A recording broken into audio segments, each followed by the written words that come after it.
Reflexão do dia, dia 2 de novembro de 2023, comemoração de todos os fiéis defuntos, quinta-feira, cor litúrgica roxo. Então, santo do dia, comemoração dos fiéis defuntos.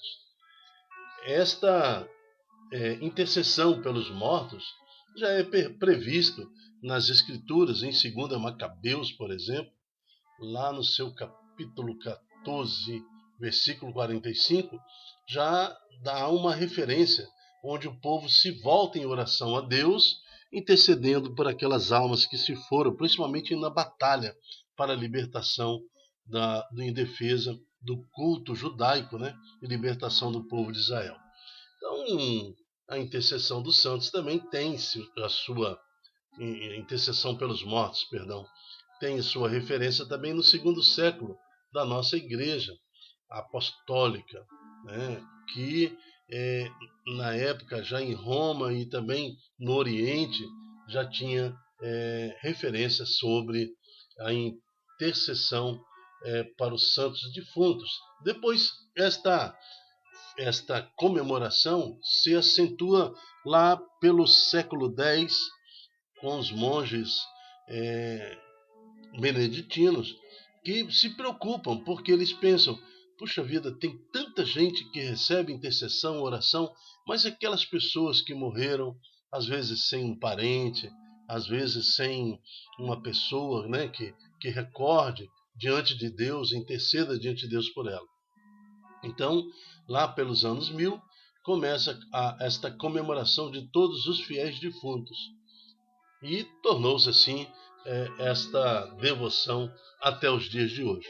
Então não tem nenhuma heresia, nada, você interceder junto a Deus por aquele parente que já se foi. Sabemos que a pessoa morta, né, não está no cemitério, ali no cemitério não é a morada de ninguém, né, mas ali foi a última vez que você viu aquele ente querido.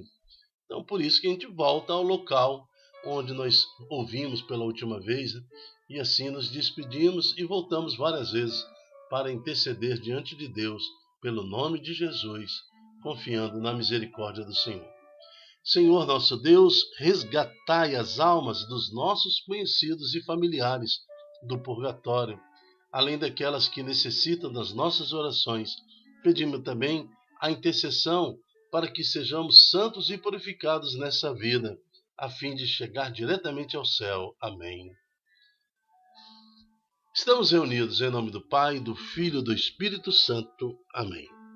Primeira leitura está em Jó, capítulo 19, que também vai fazer uma referência à ressurreição.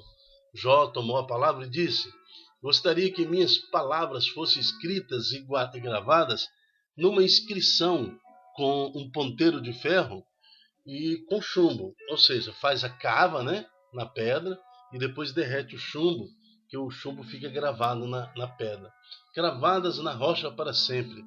Eu sei que o meu Redentor está vivo, por último se levantará sobre o pó, e depois que tiverem destruído esta minha pele, na minha carne, verei a Deus. Eu mesmo o verei, meus olhos contemplarão, e não os olhos dos outros.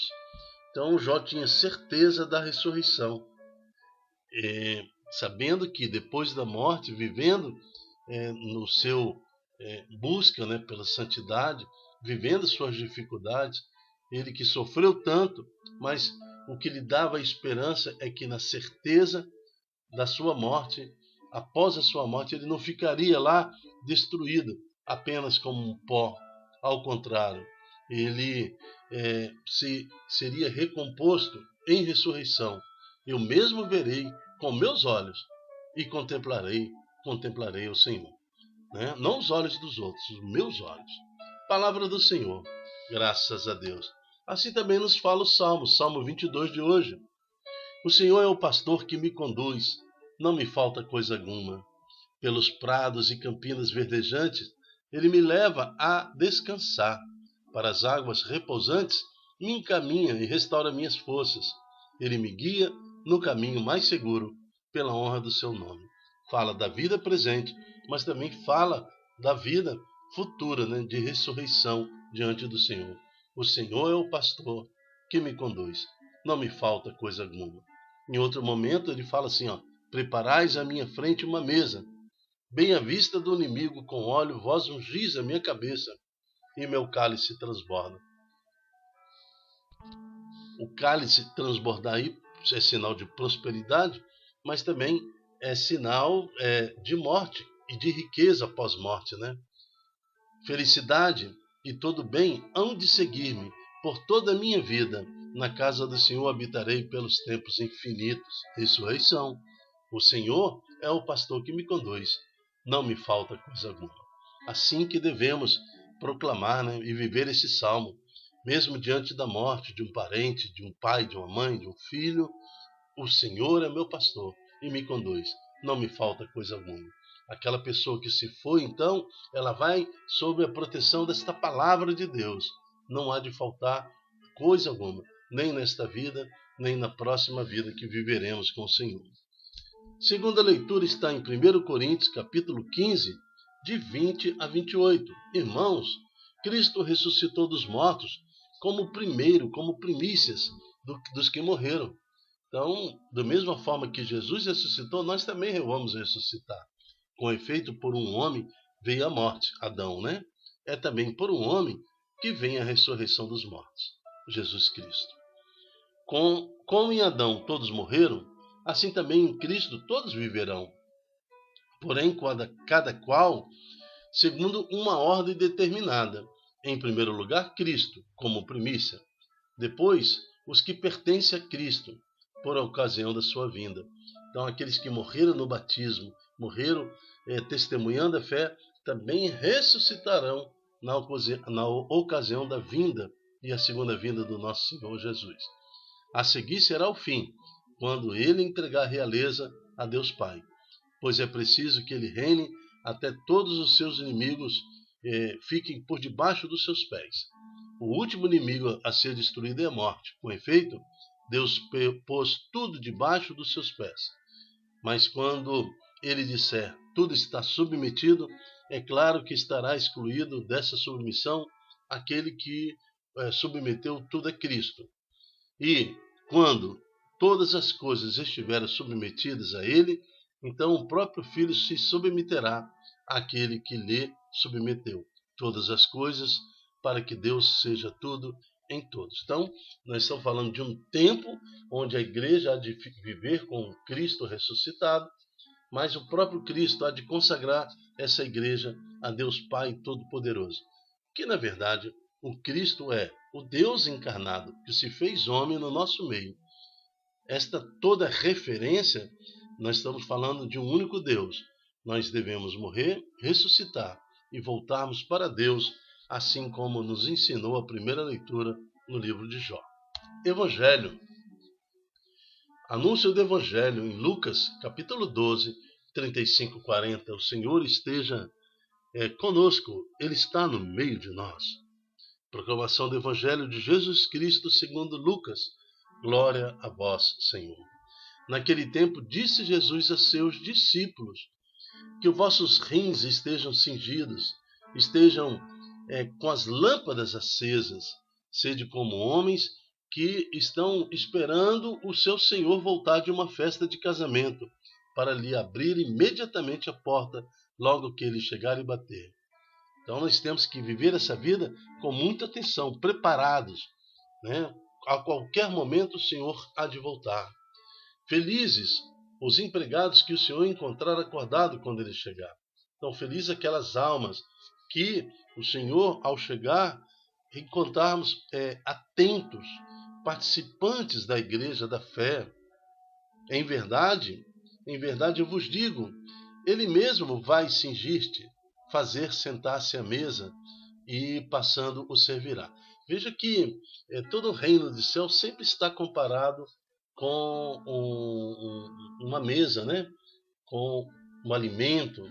Eis que estou à porta e bato, se abrir e cearei eu contigo. Você. Então, o banquete final, o banquete do Cordeiro, o casamento, todas essas banquete de casamento, tudo isso está ligado à vinda do Senhor Jesus. Então ele fala aqui, ele mesmo vai nos servir. mais uma refeição com o Senhor. Então a refeição é sempre uma referência do reino de Jesus Cristo. Eu não consigo compreender como muitas famílias se sentam de frente da televisão e almoçam, né, ou janta, faz sua café da manhã, não se senta. A refeição é um momento sagrado, porque nos reporta ao reino de Deus. Então a família está sentada à mesa, dividindo o pão, significa e prefigura o reino de Deus no nosso meio. O nosso alimento, as nossas refeições, elas têm que ser celebrativas. É um momento de oração, um momento de comunhão familiar, assim como uma luz do reino de Deus, que é um momento de comunhão no espírito, na alma, no espírito, né? Junto com o Senhor. Mas, ele voltando ao texto, ele fala, em verdade vos digo, ele mesmo vai cingir-se. Ele é o Senhor que vai servir a mesa, passando, servirá. Caso ele chegue à meia-noite ou às 3 da madrugada, felizes serão, se assim os encontrar, atentos. Mas ficais certos, se o dono da casa soubesse a hora que o ladrão iria chegar, não deixaria que arrombasse a sua casa. Vós também ficais preparados, porque o Filho do Homem vai chegar na hora em que menos vocês esperarem. Palavra da salvação. Glória a vós, Senhor. Haverá sim um momento onde o Senhor vai retornar em glória. Mas também, e quando ele fala que porque o Filho do Homem vai chegar na hora que menos esperar, são as mortes também inesperadas. Nós vamos morrer pelo caminho, ou por idade, ou por doença, ou por acidente. E nesse momento também nós teremos um julgamento pessoal, né? Um julgamento com Deus. Será também o nosso julgamento. Então que estejamos atentos, porque o Senhor vem, ou de uma forma ou de outra, o Senhor vem, e que sejamos ressuscitados. Por isso queremos pedir a Deus Pai Todo-Poderoso, na comemoração dos santos defuntos, né, dos fiéis defuntos. Oramos agora pelos nossos antepassados, por aquela geração atualizada e presente, que por algum motivo já morreu, né, antecipadamente, o filho, a esposa, o esposo. Oramos pelas viúvas, viúvos. Oramos e intercedemos a Deus por aqueles que precisam da nossa oração com relação ao enfrentamento da realidade da morte, para que, confiantes na fé em nosso Senhor Jesus, e em vossa palavra, que nos induz a acreditar, que nos induz a ter a esperança da ressurreição, pedimos por todos aqueles que se foram, mas também por todos aqueles que permanecem nesse mundo, no sofrimento da dor da perda. Tudo isso pedimos a Deus em nome de Jesus. Amém. Eu me chamo Gilton Góes. O nosso projeto chama-se É de Mim Se Não Evangelizar. Seja você também um evangelizador. Multiplique em suas redes sociais esta palavra para que mais corações estejam sensíveis à presença do nosso Senhor Jesus. Amém. Até a próxima. Se Deus quiser. Tchau, tchau.